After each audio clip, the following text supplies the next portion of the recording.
할렐루야. 뭐 어느 곳을 가든 뭐 대전이든 뭐 서울이든 부산이든 식당들이 많이 있죠. 어느 식당이든 다 잘 되고 다 안 되는 데는 없을 거 아니에요. 그렇죠? 아무리 많아도 잘 되는 식당이 있고 안 되는 식당이 있습니다. 뭐 차이일까요? 여러 가지 이유가 있겠죠. 주차가 뭐 편리하다. 가기가 가깝다. 그보다 더 중요한 게 뭐예요? 맛있다. 산속에 있어도 맛있으면 찾아갑니다. 아무리 바로 앞집이 식당이라도 맛없으면 안 갑니다. 그러니까 식당의 아주 중요한 핵심은 뭐냐? 맛이다는 거죠. 맛. 제가 대전에 오는 그 해물탕집인데요. 이름을 대전이라고 안 지었어요. 다른 이름을 지었는데 되게 맛있어요. 그래서 저는 타 지역 이름이라 그 타 지역에서 온 식당인 줄 알았어요. 근데 안 그래요. 여기 있는데 이름을 그렇게 타 지역으로 지어놨더라고요.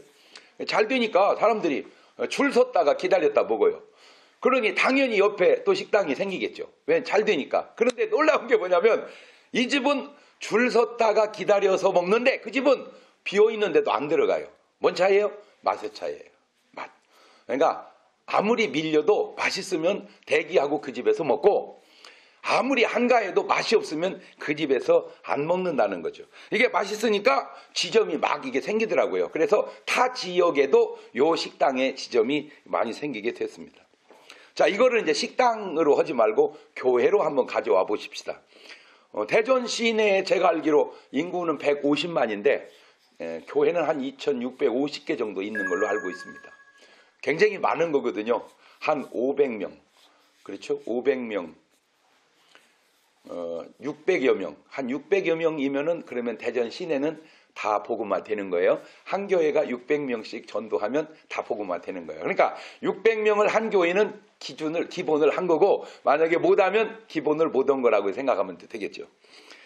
자, 그러면 교회가 그러면 다 잘 되냐? 그것도 아닐 거란 말이죠. 교회도 어떤 교회는 잘 돼요. 어떤 교회는 안 돼요. 뭔 차이일까요? 식당은 맛의 차이라면 교회는 말씀 차이라고 그럴까요?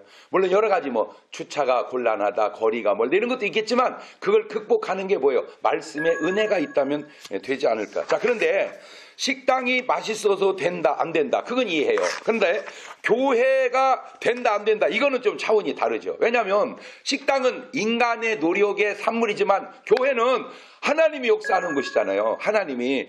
그러니까 사람이 부족해도 하나님이 역사하면 얼마든지 할 수 있고 아무리 사람이 능력이 있어도 하나님이 도와주지 않으면 할 수 없는 것이 교회이기 때문에 식당 사업과 교회는 좀 다르다. 그래서 제가 이제 성경으로 들여다봤어요.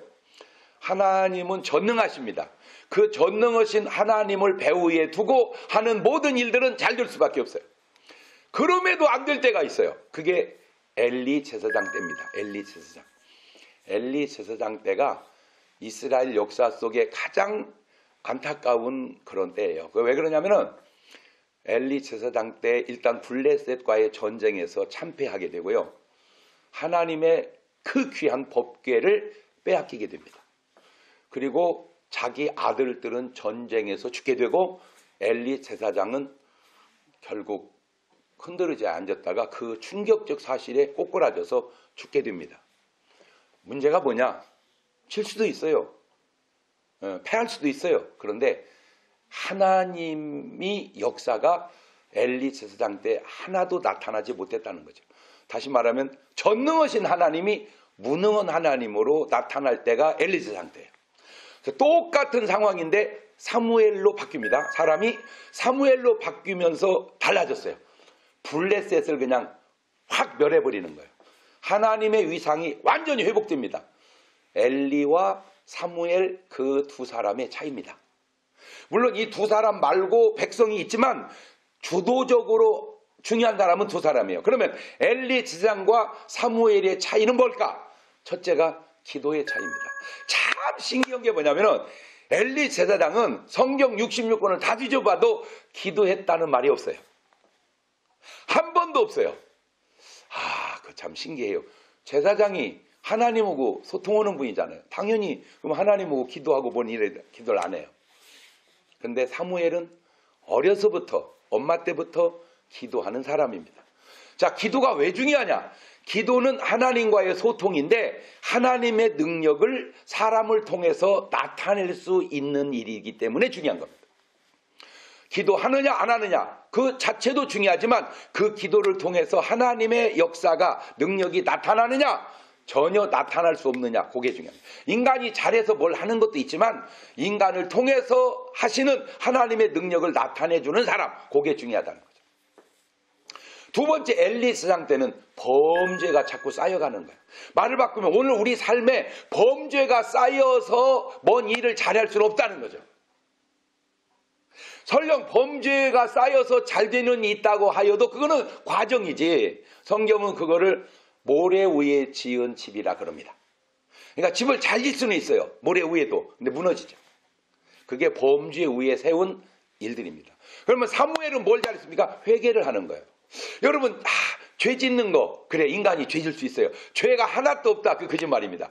다 죄 질 수 있는데 문제는 뭐냐? 죄 질 때 회개가 있느냐 없느냐. 그러니까 사울 왕도 죄 졌고 다윗 왕도 죄 졌어요. 차이가 뭔지 아세요? 죄를 졌다 안 졌다 그 차이가 아니고 회개했냐 안 했냐 그 차이입니다.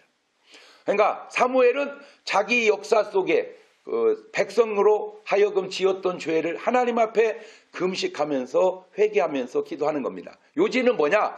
하나님의 능력을 나타낼 수 없는 삶에서 하나님의 능력을 나타낼 수 있는 삶으로 바뀌었다.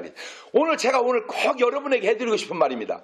너나 나나 인간의 차이가 얼마나 나겠습니까? 가까이까. 지가 키가 크면 얼마나 크고 적으면 얼마나 적어요.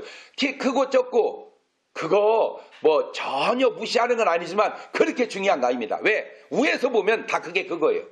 옆에서 보니까 크고 적지 위에서 보면 다 동글동글해요 그냥. 그런데 그 사람을 통해서 하나님의 능력이 나타나느냐 안 나타나는 이거는 굉장히 중요하기 때문에 하나님의 능력을 나타내려면 회개와 기도라는 거죠. 물론 회개라고 하는 것도 기도가 될 수 있고 기도 속에 회개도 있지만 회개와 기도. 자 그리고 나니까 정결해지죠. 하나님이 역사할 수 있는 공간이 생겼다 그 말입니다. 하나님 내 삶에 역사할 수 있는 공간을 내가 만들어 놓겠사오니 역사해 주옵소서. 그 가운데 하나가 인간에게는 하나님께서 인간 속에 내주할 수 있는 방을 만들어 놓으셨어요. 그래서 인간은 그 방이 하나님으로 채워주지 않으면 만족이 없어요. 사람들은 돈을 벌면 만족할 줄 알아요. 권력을 채우면 만족할 줄 알아요. 아무리 채워도 만족이 없어요. 왜? 먹어서 배는 만족할 수 있어요. 책을 읽고 공부해서 지식을 만족할 수 있어요. 그러나 영의 만족은 없는 거예요. 이 영의 만족은 하나님이 들어오셔야 돼요. 그러니까 하나님이 인간을 지으실 때 하나님의 모양과 형상으로 지으시고 하나님이 내주할 수 있는 방을 만들. 그 방이 비면 아무리 돈 많은 사람도 아무리 권력이 높은 사람도 만족이 없죠. 그런데 거기에 주님이 쑥 들어오시면 권력이 없어도 돈이 없어도 만족한 거예요. 그 만족을 누리면서 사는 삶을 신앙생활이라고 그러는 거예요. 그 지경에 간 사람이 누구냐? 다윗입니다. 다윗이 이런 말을 하죠. 여호와는 나의 목자시니 내게 부족함이 없으리로다. 그거는 이제 오늘 말씀에 빗대면 하나님이 내 안에 들어오시니 나는 더 이상 바랄 게 없도다 그 말입니다. 자 그러면 하나님을 안에 모셨으니 더 이상 바랄 게 없다. 그러면 그냥 만족할 것 같죠? 아무것도 안 올 것 같죠? 아니요. 더웁니다. 더워. 하나님으로 만족하고 사는 사무에 물질도 더우고요. 건강도 더우고요. 형통도 더웁니다. 보세요. 사무엘은 모든 면에서 다 가졌잖아요.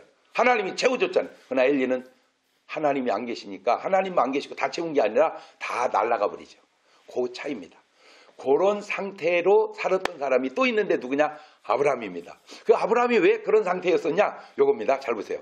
아브라함에게 있어서 가장 귀중한 건 독자 아들 이삭이었어요. 근데 하나님이 그 이삭을 바치라는 거예요. 제물로. 할 수 있겠습니까? 도저히 못하죠. 근데 왜 할 수 있는 줄 아세요? 힘들지 않게 하나님으로 만족하니까 자식 하나님께 드리는 거 어려운 일이 아니었죠. 그래서 진짜 아브라함은요 웃기는 게 자기가 죽이면 하나님이 살 줄 알고 죽이려고 했어요. 근데 하나님 말리죠. 왜? 진짜 죽이면 안 되거든요. 그때 하나님이 아브라함에게 한 말입니다. 네 아들 독자 이삭도 아낌없이 바치는 걸 보니 네가 나를 정녕 사랑하는 줄 알았도다. 말을 바꾸면 네가 나로 하여금 만족하는 줄 알았도다. 내가 너에게 하늘의 별 같은 자손을 주리라. 보세요. 아들을 주님께 포기했는데 하나님은 별 같은 자손을 주지요. 얼마나 재밌냐? 음부에 간 부자가 아브라함을 부를 때 아버지 아브라함이요 이렇게 부르잖아요. 그거는 음부에 가 있는 사람도 아브라함의 자손이 있다 그 말이죠. 자, 오늘 여러분 어떻습니까? 식당은 맛이 생명이라면 교회는 하나님의 능력이 생명이고 우리 성도는 주님이 우리 안에 내주하시는 게 생명입니다. 그 주님 마음속에 영접하셔서 여러분은 하나님으로 만족하고 그 후에는 엄청난 축복을 누려가는 여러분 되시기를 주님의 이름으로 축원합니다. 감사합니다.